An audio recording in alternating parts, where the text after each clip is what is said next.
Muchas gracias. Muchas gracias a ti, Orlando.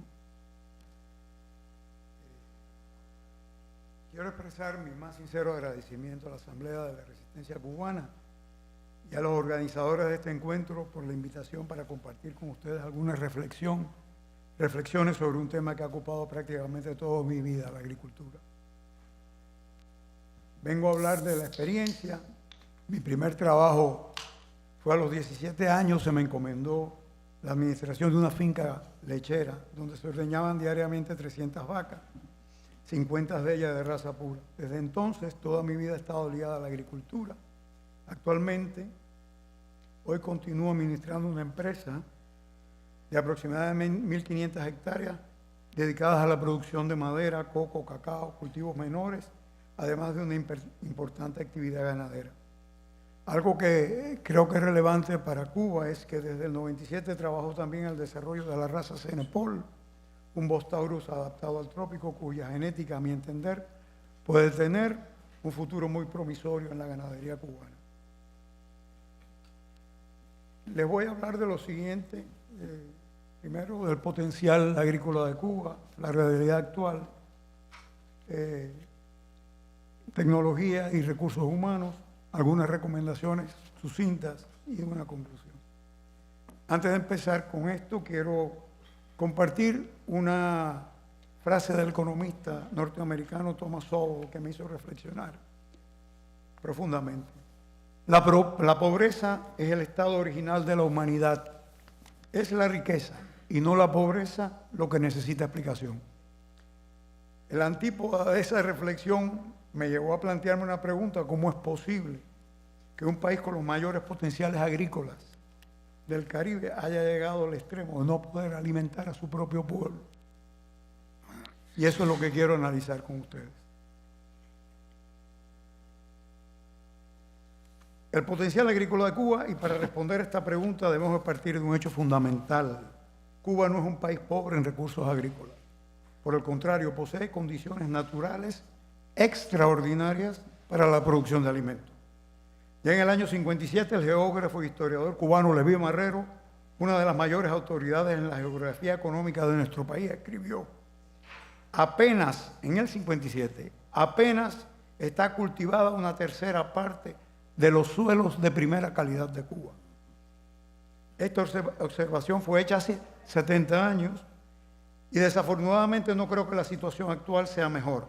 Todo parece indicar que la agricultura cubana ha involucionado y que la brecha entre lo que Cuba puede producir y lo que realmente cosecha es todavía mayor. Cuba posee una superficie algo más de 110.000 kilómetros cuadrados, aproximadamente 3/4 partes de su territorio son llanuras, una condición excepcional para el desarrollo de una agricultura mecanizada. Además, alrededor del 60% de sus suelos son de primera calidad y de vocación agrícola. Hay otro dato que siempre ha llamado poderosamente mi atención y es que México posee una superficie aproximadamente 17 veces mayor que la de Cuba. Sin embargo, según la comparación de los suelos de primera categoría, Cuba representa solamente una tercera parte de la existencia del territorio mexicano. Este dato permite dimensionar la extraordinaria riqueza agrícola de Cuba, un territorio relativamente pequeño cuyo patrimonio de suelos de primera calidad puede compararse con una porción significativa del potencial de un país del potencial agrícola continental. Este potencial se extiende por buena parte de la geografía del país. Entre sus regiones privilegiadas se encuentran las vegas del río Sasa, las vegas del Cauto, los extraordinarios suelos de Huira de Melena. A ellas se suman el potencial para producción de granos de la región Manzanillo y las grandes áreas ganaderas de Camagüey. Bayamo y Santi Espíritu fueron cuencas lecheras de gran importancia. No fue casualidad que la Nestlé estableciera plantas procesadoras de leche en esos territorios. Respondía a la lógica de instalar la industria donde se producía la materia prima. Y no podemos también las zonas productoras de tabaco, como es San Juan y Martínez, Cabaiguán, Y no podemos hablar del potencial agrícola cubano sin recordarle al que fuera su extraordinario motor económico, la industria azucarera, que si bien no tiene hoy día la estrategia que tuvo antes, es importante. En 58 Cuba contaba con 150 centrales azucareros en operación distribuidos por toda la isla. No eran fábricas aisladas, constituían una poderosa industria que generaban empleo, transporte, servicios y una intensa actividad económica en las comunidades rurales.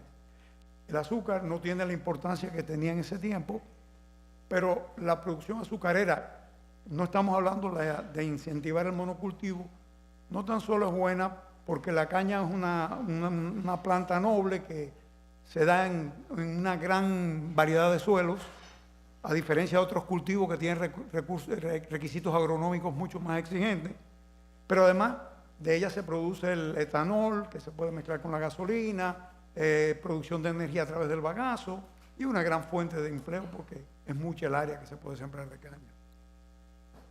Otra cosa importante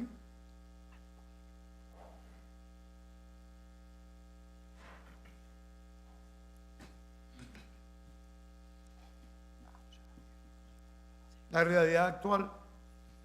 Cuando contrastamos ese enorme potencial con la realidad actual, el resultado es desolador. Un país que durante buena parte del siglo XX produjo una proporción importante de su canasta básica depende hoy de un grado muy elevado de las importaciones para alimentar a la población. La producción nacional de arroz cubre una parte cada vez menor de las necesidades del país. La industria azucarera se encuentra en los niveles más bajos de su historia moderna y la producción de leche y carne vacuna ha disminuido de forma sostenida y dramática. Un dato particularmente revelador es el colapso del inventario, del inventario bovino.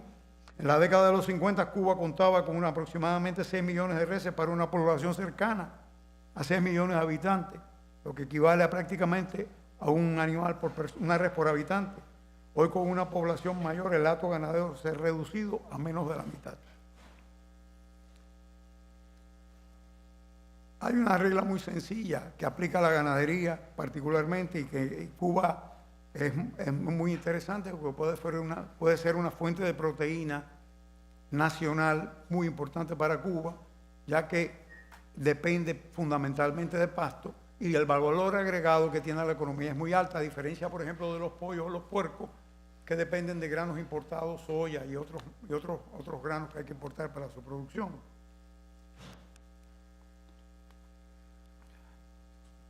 Una cosa que quiero compartir también es sobre la tecnología y el conocimiento del campesino del Guajiro cubano. Mi vida profesional comenzó utilizando la regla de cálculo. Muchas de las personas que están aquí en este auditorio probablemente nunca han visto una. En aquella época era una herramienta indispensable para realizar los cálculos de ingeniería. Hoy tengo este teléfono móvil en el bolsillo que me ayuda para hacer los cálculos y me apoyo en él hasta para preparar esta presentación. He tenido el privilegio de vivir prácticamente toda la revolución tecnológica en general y en particular aplicada a la agricultura. En las propiedades que administro utilizamos drones para la aplicación de fertilizantes, recurrimos a la inseminación artificial, a la transferencia de embriones, incorporamos nuevas variedades y adoptamos aquellas herramientas que nos permitan producir más y mejor. Creo profundamente en la investigación científica, en la innovación y en la agricultura del futuro será cada vez más tecnológica. Pero después de más de 50 años en el campo he aprendido una lección fundamental. La tecnología no sustituye la experiencia, la potencia. Nunca debemos menospreciar el conocimiento del campesino, del guajiro. He visto proyectos técnicamente adecuados fracasar porque fueron diseñados desde un escritorio sin escuchar a quienes habían trabajado esas tierras durante décadas. El campesino, el guajiro, conoce su finca, sus suelos, sus aguas, sabe cuándo sembrar y cuándo esperar, conoce detalles que solamente pueden aprenderse con los años. En mi experiencia particular, en la propiedad que manejo, se puede sembrar yuca, por ejemplo, pero no en toda la propiedad y no en todo el tiempo. Y eso se sabe con la práctica. Se puede conseguir mucha información, pero es trabajar con la tierra lo que proporciona el saber qué hacer.